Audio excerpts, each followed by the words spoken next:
నమస్తే. మౌనాన్ని మించిన పదునైన భాష ప్రపంచంలో ఇంకోటి లేదు. కింగ్ లీర్ నాటకంలో అనుకుంటా షేక్స్పియర్ అంటాడు, tongues in trees, books in running Brooks, sermons in stones. అంటే మౌనంగా ఎదిగే వృక్షాలు, పరుగులు తీసే సెలయేళ్లు, జడంగా పడి ఉండే బండారాళ్ళు మనం వినాలే గాని ఎన్నో ఊసులు చెబుతాయి అని దీని అర్థం. అంటే అన్ని శబ్దాలు నిశ్శబ్దం అందుబుట్టే అంటాడు మిర్జా గాలిబ్. మౌనంలో నుంచే భారతీయ ఆధ్యాత్మిక వైభవాన్ని పౌల్ బ్రంటన్ కు చెప్పాడు రమణ మహర్షి. మౌనంతోనే సంజ్ఞ చేస్తాడు, వచ్చి కూర్చో అంటాడు. మౌనం అంతే, ఆ మౌనంతోనే అన్ని అర్థమైపోయినాయి పౌల్ బ్రంటన్ కి. ఆయనే రాసుకున్నాడు పుస్తకంలో, ఆయనే చెప్పుకున్నాడు. అరే ఇప్పుడు మౌనం గురించి ఎందుకు, మౌనం గురించి ఇంత లొడలడ మౌనం గురించి చెప్తుంది అనుకుంటున్నారా? అంటే మన ప్రియతమ మాజీ ప్రధాని మన్మోహన్ సింగ్ జయంతో వర్ధంతో ఏమన్నా ఆయన గురించి ఏమన్నా చెప్తుందా అనుకుంటున్నారా? అస్సలు కాదు. భారత ప్రస్తుత ప్రధాని ప్రియతమ నరేంద్ర దామోదర్ దాస్ మోదీ గురించి. ఆయన ఇప్పుడు మౌనంలో ఉన్నారు. అరే ఆయన మౌనం పిచ్చెక్కిస్తోంది ఇక్కడ కొందరికి, రాగాకి ముఖ్యంగా, అక్కడ డొనాల్డ్ ట్రంప్కి. అసలే కోతి, ఆపై కళ్ళు తాగింది, తేలుగుట్టింది. ఇంకెట్లుంటాయి చిందులు, చేష్టలు ఎట్లుంటాయి మొరుగుళ్ళు అట్లున్నాయి అన్నట్టు. ఇప్పుడు డొనాల్డ్ ట్రంప్ అన్ని ట్రంపెట్లు వాయిస్తున్నా కూడా మోదీ మౌనవ్రతం పాటిస్తున్నారు. సహజంగా నరేంద్ర మోదీ నవరాత్రుల్లో దీక్ష చేస్తారు. ఆయన నవరాత్రి వేళలో దేవి నవరాత్రుల్లో దీక్ష చేస్తారు, అప్పుడు ఎక్కువ మౌనం పాటిస్తారు ఆయన. అసలు ఇప్పుడు ఏమీ లేదు, ఏం లేదు, ఇంత మౌనం ఏందో అర్థం కావట్లేదు. మరి ఈ మౌనం, మన ప్రధాని మౌనం ఎన్నిటికి సమాధానమో, ఈ నిశ్శబ్దం ఇంకా ఎన్ని శబ్దాలను సృష్టించనుందో తర్వాత చూడాలి. మరి అరే సిగ్గుపోతే చెప్పుకుంటా అక్కడ వాడికి. ఎందుకంటే ఎందుకులే చెప్పడం అని మన దేశం కూడా వదిలేసింది. నిజానికి మే 9వ తేదీ నుంచి 13వ తారీఖు మధ్య ఏం జరిగిందో తెలిసి ఆపరేషన్ సింధూర్ చావు దెబ్బ కొట్టొచ్చినాం కదా పాకిస్తాన్ని. పహల్గాం దాడికి ప్రతీకారం తీర్చుకున్నాం కదా మనం. ఆ టైంలో నూర్ఖాన్ ఎయిర్ బేస్ మీద దాడి చేసింది మన ఆర్మీ. అక్కడున్న అంటే స్ట్రాటజిక్ ఎయిర్ బేస్ అది. దాంట్లో అమెరికాకు చెందిన ఎయిర్ సిస్టమ్స్ మొత్తం కొలాప్స్ అయినాయి, ధ్వంసం అయిపోయినాయి, చిత్తు అయిపోయినాయి. అవన్నీ అమెరికావి.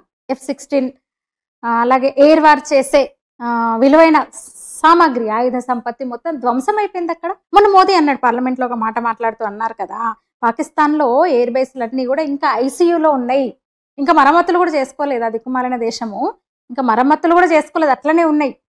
భారత్ మన ఆర్మీ దాడి చేసినప్పుడు ఎట్లా ఉన్నాయో అదే స్థితిలోనే. అందుకే ఆయన అన్నారు ఎయిర్ బేస్లన్నీ ఐసీయూలో ఉంది అన్నారు మోదీ మొన్న 3 రోజుల క్రితం.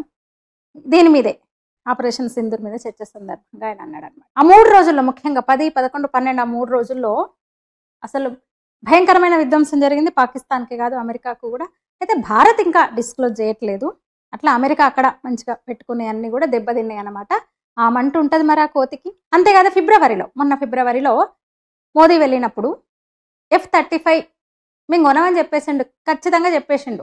మీ F-35 మేము కొనమన్నాడు. వీడు బలవంతంగా అప్పచెప్పాలని చూశాడు వాడు. మనం కూడా రాసుకున్నాం, వార్తలు రాసినాము. ఆ F-35 కొనుగోలు చేయనుంది అంటే మరింతగా ఆయుధ సంపత్తిని భారత్ పెంచుకొనుంది. అమెరికా నుంచి యుద్ధ విమానాలు ఇంకొన్ని మన అంబుల పొదిలో మనం రాస్తాం కదా, భారతీయ రక్షణ వ్యవస్థ అంబుల పొదిలో మరికొన్ని ఆయుధాలు చేరనున్నాయి, అస్త్రశస్త్రాలు, ఇవన్నీ మనం రాసుకున్నాం, చెప్పుకున్నాం. అమెరికాతో మళ్ళీ ఒప్పందం ఉంది, కీలక ఒప్పందము. F-35 కొనేటట్టే ఉంది భారత్ అని. కానీ మోదీ వెళ్ళి ఖచ్చితంగా చెప్పేసి వచ్చాడు మాకు అవ్వద్దు అంటే. వాడు అంటగట్టాలని చూశాడు ఈ యుద్ధానికి, ఇదంతా ఈ పుల్లేయడానికి. అంతే కదా, అమెరికా ఏంది, నేను అగ్రరాజ్యాన్ని, నేనే పెద్దన్నను అంటే యుద్ధం మొదలు పెట్టాలి, పుల్లలు వేయాలి, యుద్ధం చేయమని అటు ఇటు పుల్లలేసి పెట్టాలి, నేనే ఆపిన యుద్ధం అని చెప్పాలి. ఎందుకంటే వాడి మొత్తం వన్ మెయిన్ బిజినెస్ అంతా కూడా ఆయుధాలు, అంతే కదా, డిఫెన్స్ ఇదే కదా, ఫార్మా ఒకటి, డిఫెన్స్ ఒకటి. వాడు ఆధారపడుతున్న ఇండస్ట్రీ ఆ రెండు. అందుకని ముబ్బడిగా అన్ని దేశాలు వాడి దగ్గర ఆయుధాలు కొనాలన్నమాట. యుద్ధ విమానాలు భారత్ కంటగట్టాలని చూస్తుంది. నరేంద్ర మోదీ ఖచ్చితంగా చెప్పేశాడు అమెరికా వెళ్ళినప్పుడు, అవి మేము కొనం, మాకు అవసరం లేదని చెప్పిండు. అంతేకాదు ఎదుగుతోంది, 4వ అతిపెద్ద ఆర్థిక వ్యవస్థ దగ్గరకు వచ్చింది. అంతేకాదు జెనెటికల్లీ మాడిఫైడ్ ఫుడ్ ఐటమ్స్ భారత మార్కెట్లో ముంచెత్తాలని వాడు ఎప్పటి నుంచో ప్రయత్నాలు చేస్తున్నాడు. కానీ భారత్ అందుకు ఒప్పుకోవట్లేదు, అస్సలు ఒప్పుకోవట్లేదు. చర్చల మీద చర్చలు వాషింగ్టన్లో జరిగినాయి, ఢిల్లీలో అక్కడ నుంచి టీం వచ్చి చర్చలు జరిపింది. అంటే అగ్రికల్చర్ అలాగే డైరీ ఫీడ్ ఇలాంటివన్నీ ఈ 2 ఇండస్ట్రీలకు సంబంధించి అలో చేసే ప్రసక్తే లేదని భారత్ చెప్పింది. అయినా ఇంకా చర్చలు కొనసాగుతున్నాయి. ఈ నెలలో కూడా మళ్ళీ అమెరికా బృందం ఢిల్లీకి వస్తుందన్నమాట. కానీ భారత్ ఖచ్చితంగా చెప్తుంది మేము ఎంటర్ కానివ్వమని. ఎందుకంటే వ్యవసాయ ఆధారిత దేశం భారత్. ఎందుకు భయపడుతుంది? 4వ అతిపెద్ద ఆర్థిక శక్తి ఎందుకు భయపడుతుంది అమెరికాకో ఇంకెవరికో? అసలు వాడు పాకిస్తాన్ లో అంట ఆయిల్ నిక్షేపాలని వెలికి తీస్తారట, భారత్ కొనాలంట. అసలు ఏమన్నా హిహిహి అని భారతీయులందరూ కిక్కి అని నవ్వుకునే వార్త కదా ఇదైతే, మాట కదా వాడిది. ఆడికే తిండి లేదు అడుక్కుంటున్నాడు, మనం పోయి ఆయిల్ తెచ్చుకుంటామంట వాడికి. అట్లా సరే ట్రేడ్ వార్ ఉంటది, డెఫినెట్ గా ఇంపాక్ట్ ఉంటది. ఎందుకంటే మన ఎక్స్పోర్ట్స్ లో భారత్ నుంచి ఎగుమతి అవుతున్న, భారత ఉత్పత్తుల్లో ఎగుమతి అవుతున్న వాటిలలో 20% అమెరికాకి వెళ్ళేది. 20% ఎక్స్పోర్ట్స్ మనం అమెరికాకి చేస్తాం. అయితే మన ఎక్స్పోర్ట్స్ లో దేశం నుంచి ఉత్పత్తి అయ్యి ప్రపంచ దేశాలకు ఎగుమతి అవుతున్న వాటిలలో అంటే టాప్ 10 అన్ని కూడా 50%, టాప్ 10 అన్ని కూడా 50%. కాకపోతే మన దేశం ఒకే దేశం మీద, ట్రేడ్ కోసం ఒకే దేశం మీద ఆధారపడేం లేదు. అదే వాడు చూసాడు, మనం ఒక ఎగ్జిబిషన్స్ లిస్ట్ ఇచ్చాడు, వాడు ఒక లిస్ట్ ఇచ్చాడు కదా.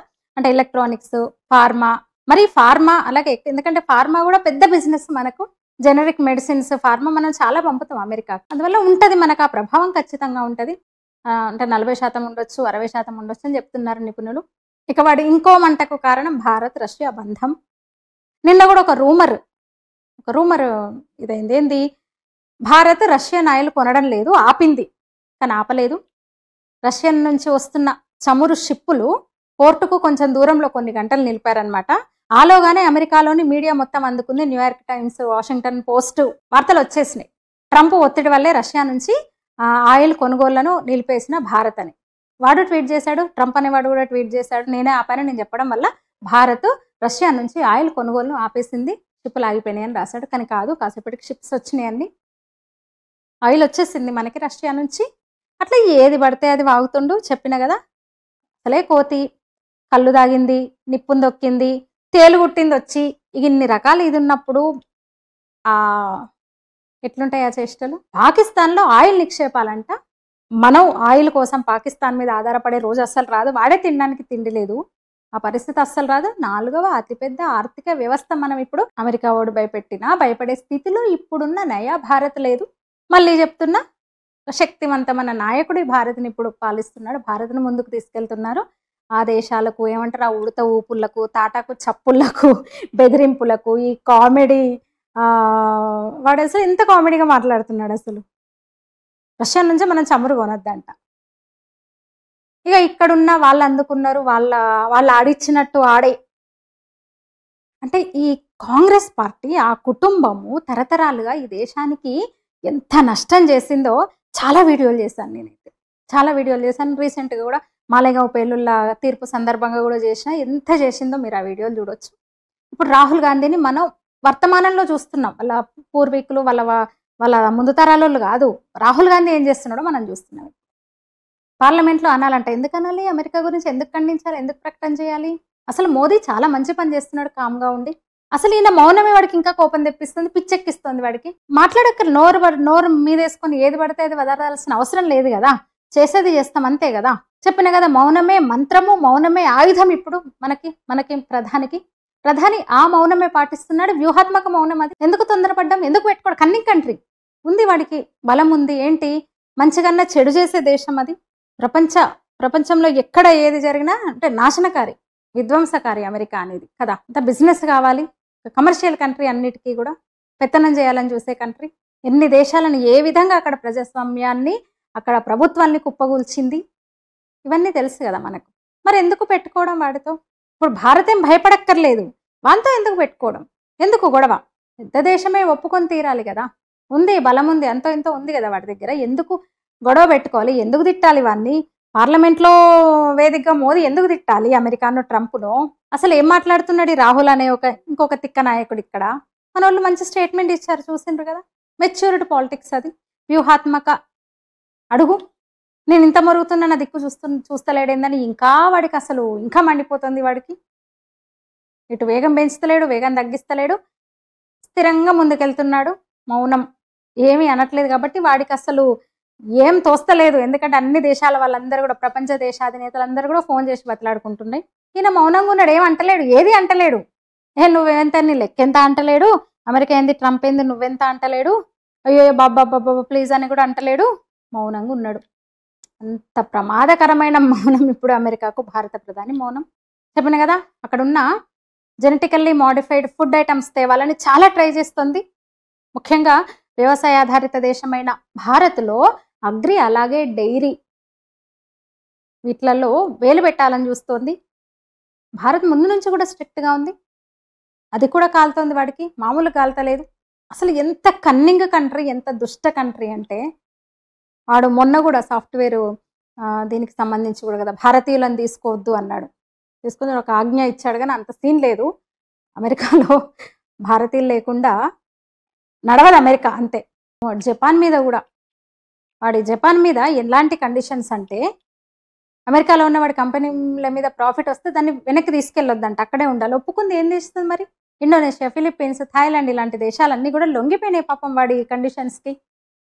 భారత్ కదా ఎందుకు లొంగుతది? ఏం అవసరం ఉంది? భారత్‌కి అవసరం లేదు. అతి పెద్ద 4వ ఆర్థిక వ్యవస్థ భారత్. నయా భారత్ ఇది. ఉంటుంది 50-60% 80-40 బిలియన్ డాలర్లు ఆ ప్రభావం ఉంటుంది. ఆ వర్త్ ఆఫ్ వాల్యూ మీద ఇంపాక్ట్ ఉండొచ్చు అని అంటున్నారు. అయితే ట్రేడ్ ట్యాక్స్ ఇంకా నడుస్తుంది అంటారు కదా, ఏ నిర్ణయం తీసుకోకపోవడమే గొప్ప నిర్ణయం అంటారు. అట్లా మళ్ళీ నెగోషియేషన్స్కి మళ్ళీ వస్తున్నారు. మనకు అద్భుతమైన టీం ఉంది, అద్భుతమైన వ్యూహాలు ఉన్నాయి మనకి. వాడేదో అన్నాడని మనం ఎందుకు నోరు జారడం, నోరు వారేసుకోవడము? ట్రంప్ ఏదో అన్నాడని భారత ప్రధాని ఎందుకు నోరు వారేసుకోవడము? ఎందుకు నెగిటివ్ మాటలు మాట్లాడడము? వాడు పిచ్చెక్కినట్టు వదురుతుంటే మనం ఎందుకు వదరాలి ఇక్కడి నుంచి? రష్యా నుంచి చమురు వద్దన్నాడు, వాడు ఇస్తాడా మరి? మనం కొంటే తక్కువకు రష్యా నుంచి మనం కొంటే ప్రైస్ క్యాప్ పెట్టిండాడు, తక్కువ కొనొద్దంట. వాడు చెప్పిన దానికే కొనుగోలు జరగాలంట.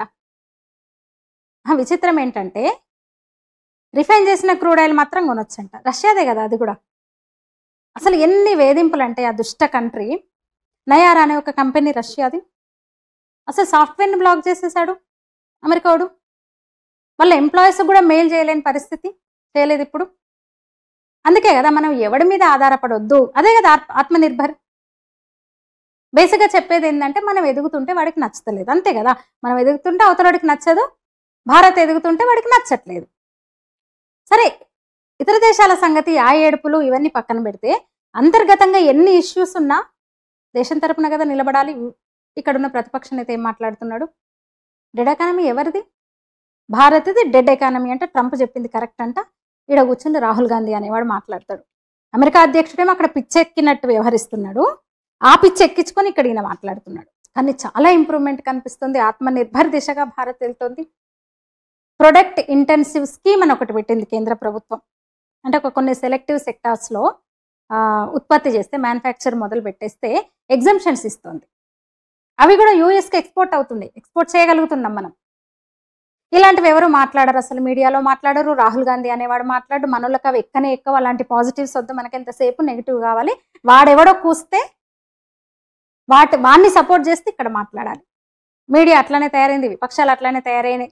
జ్యువెలరీ, టెక్స్టైల్, ఫార్మాతో పాటు ఇంకా చాలా మనం ఎక్స్పోర్ట్ చేయగలుగుతున్నాం ఇప్పుడు. అసలు ఏ స్థాయికి వచ్చినామే తెలుసా ఇన్నేళ్లలో.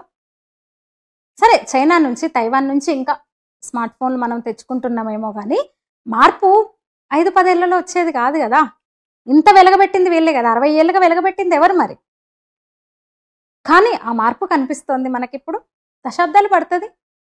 మిలిటరీ అఫీషియల్స్ ఒప్పుకుంటున్నారు అంటున్నారు. మొన్న మనం మాట్లాడుకున్నాం అసలు రక్షణ రంగానికి సంబంధించి. ఒకప్పుడు ఆర్మీ వాళ్ళకి, సైనికులకు సరైన జాకెట్ కూడా లేని పరిస్థితి. ఇప్పుడు మనం వేరే దేశాలకు ఇంపోర్ట్ చేయగలుగుతున్నాం. పెద్ద పెద్ద దేశాలు మనకు ఆర్డర్స్ ఇస్తున్నాయి. మన సైనిక సంపత్తి, మన శక్తి, మన ఆత్మనిర్భర్ ఏంటో ప్రపంచానికి తెలిసొచ్చింది మొన్న ఆపరేషన్ సింధూర్ సందర్భంగా కూడా కదా.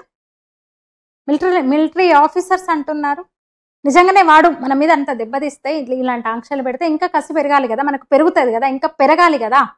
ఎందుకు పెరగట్లేదు? ఇంకా ఆ దేశానికి సపోర్ట్గా ఇంకా అట్లనే చచ్చు కామెంట్లు, చచ్చు వ్యాఖ్యలు, చచ్చు వాగుళ్ళు, పుచ్చు వ్యాఖ్యలు ఎందుకు? ఇవన్నీ ఓన్గా ఎందుకు స్టార్ట్ చేయకూడదు? అవుతున్నాయి. ఆ పని కూడా జరుగుతుంది. మోదీ వచ్చిన నుంచి ఒక సెక్షన్ ఆఫ్ పీపుల్ నిజంగా పాజిటివ్గా ఆలోచిస్తున్నారు, పాజిటివ్గా ముందుకెళ్తున్నారు దేశం కోసము. జితేంద్ర గోయల్ నిన్ననే ఒకటి స్టార్ట్ చేశాడు, రిజిస్టర్ చేశారు నిన్ననే.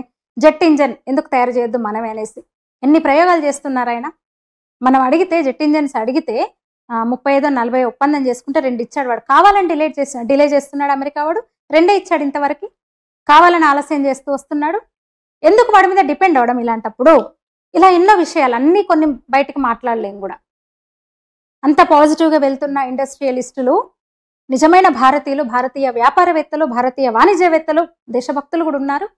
వాళ్ళను కూడా విమర్శిస్తారు. వీళ్ళు ఈ పనికిరాని మంద తెల్లారులేస్తే మోదీ మీద ఏడవాలి, భారత్కి నెగిటివ్ కామెంట్స్ చేయాలి, నెగిటివ్ తప్ప పాజిటివ్స్ మాట్లాడకూడదు కావాలని. సోమరి మంద మళ్ళీ నెత్తి మీద రూపాయి పెడితే పావులకు ఎవడు కొన్నారు వీళ్ళని.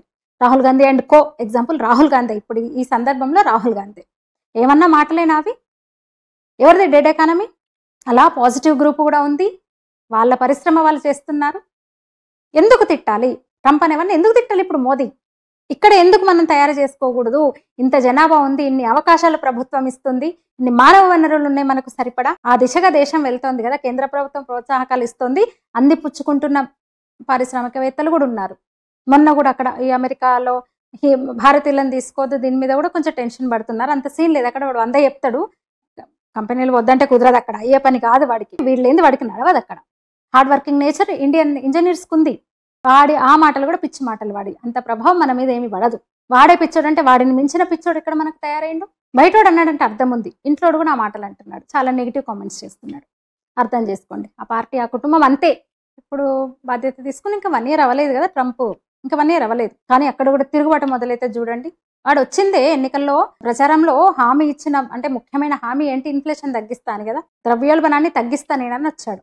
కానీ ఈ టారిఫ్ వార్ వల్ల ద్రవ్యోల్బణం ఇంకా పెరుగుతోంది, తిరుగుబాటు మొదలవుతుంది ప్రజల నుంచి.